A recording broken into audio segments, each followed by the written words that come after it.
सुबह का समय था। बहू सीमा रसोई में नाश्ता बना रही थी। उसकी सास कमला देवी अपने कमरे से बाहर आ रही थी। सीमा ने एक नज़र उनकी तरफ डाली और फिर अपने काम में लग गई। कमला देवी गंभीर स्वर में, सीमा बेटा, चाय बनाई या नहीं? सीमा मुस्कुराते हुए, हाँ माँ जी, आपकी पसंदीदा अदरक वाली चाय बन रही है, बस 2 मिनट में तैयार हो जाएगी। कमला देवी ने देखा कि सीमा पूरा मनोयोग से काम कर रही थी। वे कुछ सोचते हुए किचन के पास खड़ी हो गई। कमला देवी धीरे से बोली, सीमा, आज तुम्हें कुछ कहना था। चौंकते हुए, हाँ माँ जी, बताइए क्या बात है? कमला देवी, देखो बेटा, मैं जानती हूँ कि मैं कभी कभी ज़्यादा सख्त हो जाती हूँ, लेकिन मेरा मकसद तुम्हें परेशान करना नहीं होता। सीमा ने उनकी बात ध्यान से सुनी और थोड़ी देर के लिए चुप रह गई। फिर उसने मुस्कुराते हुए जवाब दिया, सीमा माँ जी, मुझे पता है आप मेरे भले के लिए ही ऐसा करती हैं। मैं आपके दिल की बात समझती हूँ।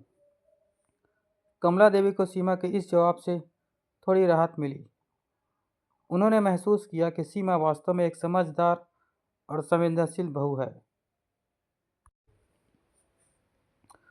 दूसरा दृश्य, शाम का समय था।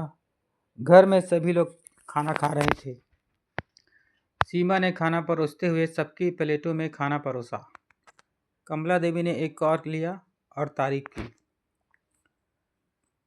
कमला देवी मुस्कुराते हुए बोली, सीमा, आज खाना बहुत अच्छा बना है, खासकर यह सब्जी बहुत स्वादिष्ट है। सीमा खुश होते हुए कहा, धन्यवाद माँ जी, मैंने आपके बताए हुए तरीके से ही बनाया है। कमला देवी, बहुत अच्छा किया। तुम्हें देखकर मुझे अपनी पुरानी यादें ताज़ा हो जाती है। मैं भी तुम्हारी उम्र में ऐसे ही खाना बनाती थी। सीमा ने इस तारीफ को बड़े सम्मान के साथ सुना और वह बहुत खुश हो गई। रात का समय था। सीमा अपने कमरे में आराम कर रही थी और कुछ पढ़ रही थी। कमला देवी ने दरवाज़ा खटखटाया और अंदर आ गई। कमला देवी, सीमा, तुम्हें डिस्टर्ब तो नहीं किया?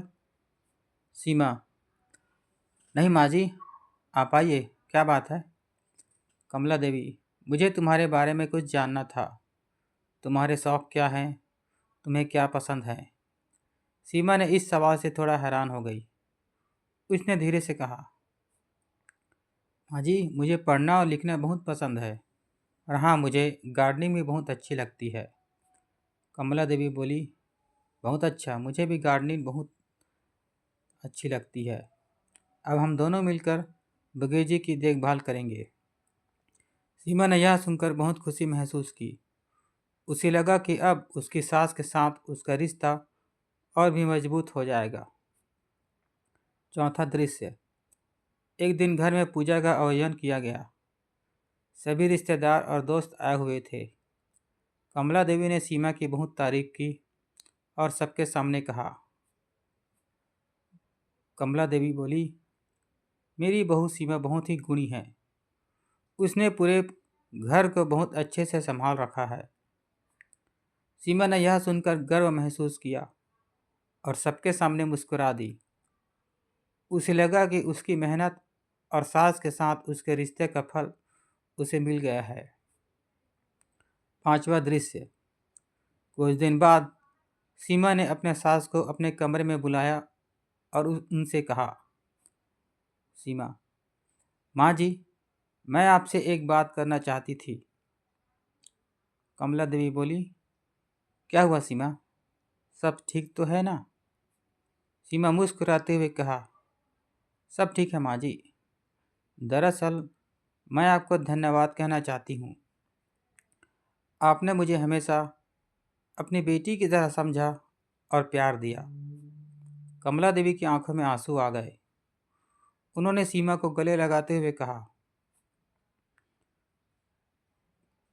कमला देवी अपनी आवाज़ में भावुकता लाते हुए कही, तुमने भी मुझे काफ़ी सास नहीं बल्कि माँ का दर्जा दिया है। हमारे रिश्ते में जो भी गलतफहमियाँ थी वे अब खत्म हो गई हैं। इस तरह सास और बहू के बीच का यह प्यारा और समझदार भरा रिश्ता और मजबूत हो गया। दोनों ने एक दूसरे के साथ दिया और हमेशा एक दूसरे की खुशी में खुश रहने का वादा किया। इस कहानी से हमें यह सीखने को मिलता है कि रिश्ते में विश्वास, समझ और प्यार हो तो कोई भी बाधा उन्हें दूर नहीं कर सकती।